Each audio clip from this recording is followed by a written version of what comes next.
of the Nnamdi Azikiwe International Airport in Abuja on Tuesday.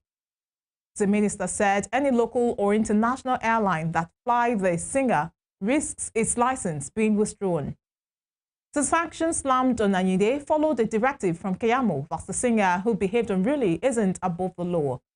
Keyamo added that the action was akin to a hostage situation, warning that no one, including celebrities, would be allowed to act with impunity. Recall that the NCAA had on Wednesday suspended 2 value jet pilots for unsafe behavior at the airport during the incident. The pilots had taxied the plane while Anyide was visibly seen in viral videos and a clip shared on X by the minister blocking the aircraft. Meanwhile, the Nigeria Civil Aviation Authority, NCAA, has said popular Fuji musician Wasiu Ayinde, also known as K1 The Ultimate, will be blacklisted from flying within Nigeria for 6 months over alleged misconduct at the domestic terminal of the Nnamdi Azikiwe International Airport, Abuja. The Director of Public Affairs and Consumer Protection at the NCAA, Michael Achimogo, disclosed this on Thursday during a press briefing. He assured the public that everybody involved in this would be brought to book, noting that aviation rules are global and made for the safety of all. He added that the agency will do everything it can to get to the root of it, stressing that no individual would be exempt from accountability.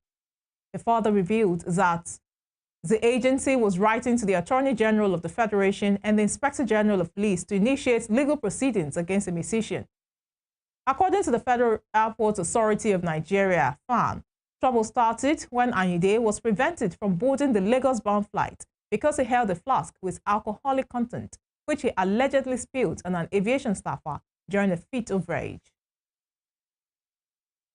Turning to politics. A former national treasurer of the Labour Party, Oluchi Opara, this morning debunked allegations that the former governor of Anambra State, Peter Obi, tampered with party funds during his 2023 presidential campaign.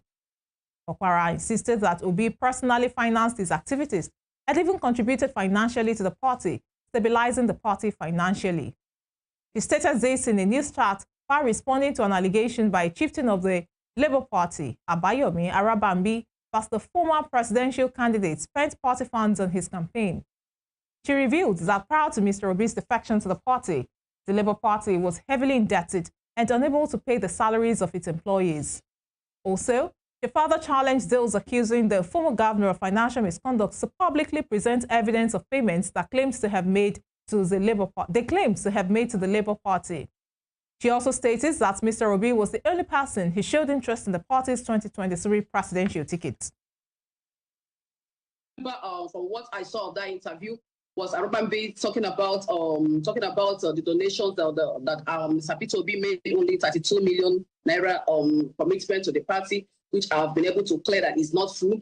And again, there is a statutory amount fixed for you to be able to obtain your form, and which Mr. Peter Obi also met up with, and he also was able to also help the party with some programs which we could not literally was able to organize on our own. So there were a lot of commitments financially that Mr. Peter Obi rendered to the party. Mr. Arabambi cannot speak in this regard because he has never had any dealings with finances of the Labour Party. So I don't know why he will be the one to come out to be talking about issue of finances when it does not concern him.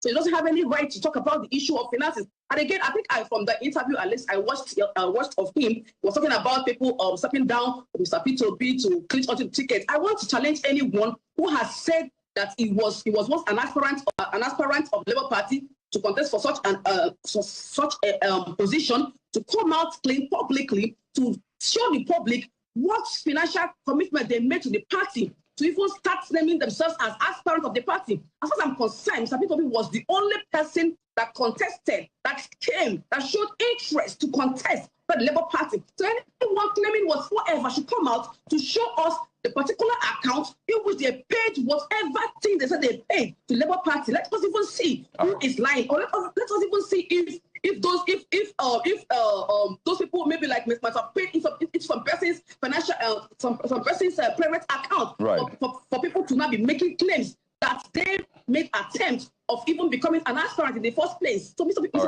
was the only person known to me as an aspirant as at that time. To security matters. In a breakthrough against organized crime, the Rivers State Police Command has dismantled an interstate car theft syndicate, arresting 12 suspects and recovering 22 stolen vehicles. The syndicate, which operated across at least 8 states in Nigeria, was uncovered following the September 2024 carjacking of a Toyota Hiace bus at Trailer Park on Air. The case was reported by the vehicle owner, Enoch Daniel, and triggered a months-long intelligence-driven operation led by the command's C41 Strike Force Octopus team. The initial arrest of John Amadi and Nna Goodluck, both ex-convicts from Rivers State, revealed critical information. The pair confessed to being paid 90,000 naira each by one Godpa Okpa to snatch vehicles using hammers. The entire operation is allegedly coordinated by Falco Ibrahim, currently at large, with his network spanning Rivers, Anambra, Taraba, Enugu, Borno, Kano, Delta, and Akwa Ibom states, with stolen vehicles reportedly smuggled to Cameroon, either in whole or disassembled for parts. The Rivers State Police spokesperson Grace Iringe Koko confirms that all suspects will be charged in court upon the conclusion of investigations. She also emphasized the command's ongoing efforts to apprehend the syndicate's ringleader and other fleeing suspects. In Kaduna State, the State Police Command has recovered explosive devices and ammunition from its scrap depot in Kudanda area of Kaduna South local government area of the state. In a statement, the State Police Command's spokesperson, Mansur Hassan, said operatives made the discovery following an intelligence report about suspicious items spotted at the scavengers company in the outskirts of Kaduna metropolis. Hassan said the items were reportedly mixed with waste materials recently transported into the state from Borno State. He disclosed that a team from the Explosive Ordnance Disposal EOD unit of the police deployed to the scene confirmed the items to be unexploded military-grade ordnance bombs. He disclosed that the EOD team immediately evacuated the UXOs to a secure location where they will be safely demolished in line with established safety protocols.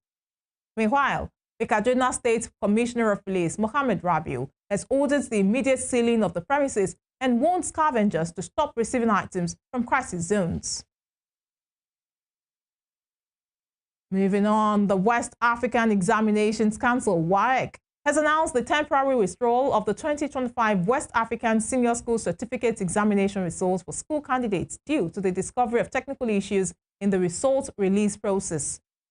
The council made this known in a statement issued by the acting head of public affairs, Moyosola Adeshino, this afternoon. According to the statement, the decision followed an internal review which revealed glitches resulting from a recently adopted paper serialization system aimed at curbing examination malpractice. The statement says the paper serialization was carried out in mathematics, English language, biology, and economics. However, an internal post-result release procedure revealed some technical bugs in the results. WAEC noted that it had temporarily disabled access to the WASC results on the Result Checker portal to rectify the identified errors urgently. Candidates who have previously checked their results have been advised to recheck them after 24 hours from the time of the announcement. The exam body had come under renewed fire following the temporary shutdown of its Result Checker portal on Wednesday evening, a move is attributed to technical issues. In another development, the Minister of Budget and National Planning, Atiku Bagudu, has said that for any state to achieve its objective, a Nigeria that works for all must first be created. The minister stated this during the public presentation of the Arise Agenda Socio-Economic Impact in 2 years in Akwa Ibom State today. He stated the Arise Agenda, an initiative of the state governor, Pastor Umoeno, aligned with the renewed hope agenda of President Bola Tinubu. When President Asiwaju Bola Ahmed Tinubu unfolded the renewed hope agenda, which incorporate elements like let us confront our reality, we are not where we want to be, let us not be, let there be no blame game, but let us have a strategy which we can speak to, for which we can be held accountable, and which we can interrogate. And today we have Arise, or rather we have listened to Arise, which is captured the moment that we are a federation, and not necessarily a competitive one, like the professor said, but constitutionally a cooperative one. And when the head of delivery unit was speaking, he repeatedly said, consistent with our national development plan, because you, as one of those beacons of light in Nigeria, is one that believes for any subnational to work, any state to achieve its objective, we should build a Nigeria that works for all. And that's what you are building in Akwa Ibom. And I'm very proud of you. President Bola Tinubu has put forward the nomination of Abdullahi Ramat to serve as the Chairman and Chief Executive Officer of the Nigerian Electricity Regulatory Commission. In addition, he also named Abubakar Yusuf as the proposed Commissioner for Consumer Affairs and Dr. Fawad Olayinka Animashaun as Commissioner for Finance and Management Services as the regulatory agency. This was disclosed in a statement signed by the Special Advisor to the President on Information and Strategy, Bayo Onanuga, on Thursday.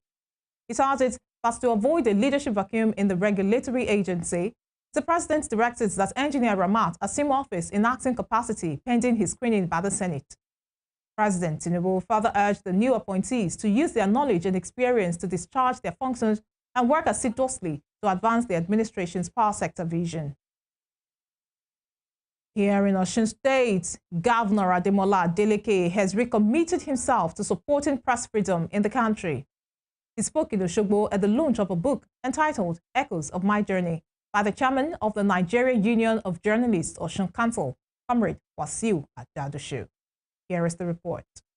Authors, journalists, monarchs, politicians and other dignitaries gathered at the official unveiling of Echoes of My Journey, a book documenting the personal and professional journey of Comrade Wasiu Ajadosu, chairman of the Nigerian Union of Journalists NUJ, Osun Council. The event, which held at the State Secretariat of the Union, featured discussions on the book's insights and a celebration of the author's journey. In his speech, Osun State Governor Ademola Adeleke described the book as a testament to the vital role journalists play in upholding truth, promoting accountability, and shaping societal progress. Represented by the Commissioner for Political Affairs and Intergovernmental Relations, B.O. Odunlade, the governor reaffirmed his administration's unwavering support for press freedom and media development, describing journalism as a cornerstone of democracy. As a testament to what role journalists play in documenting history, upholding truth, and shaping society's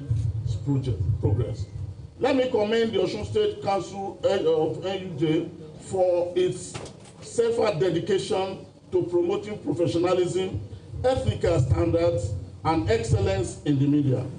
Your contributions to fostering informed public discourse, ensuring accountability, and amplifying the voices of our people are invaluable.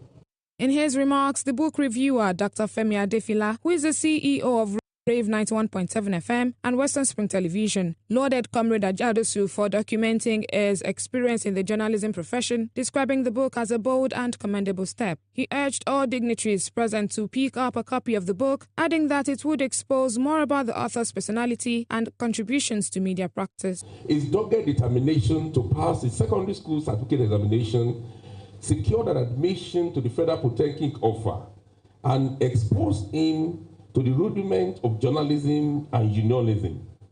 He loved the pen as a student, learning the ropes of a communicator, which later defined his professional calling and comradeship in Chapter 2 of the book.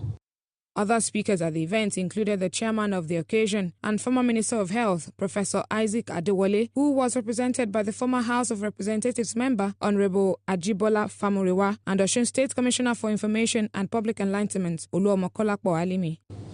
For your efforts in putting down your memo, the story of your life, I believe the essence of it is for the next generation to learn from it. This is not ordinary book, I want to believe. It is something that will impart knowledge. It is something that people will learn from it. Misinformation is a sin against humanity. Deliberate misinformation. Because people will believe whatever you say.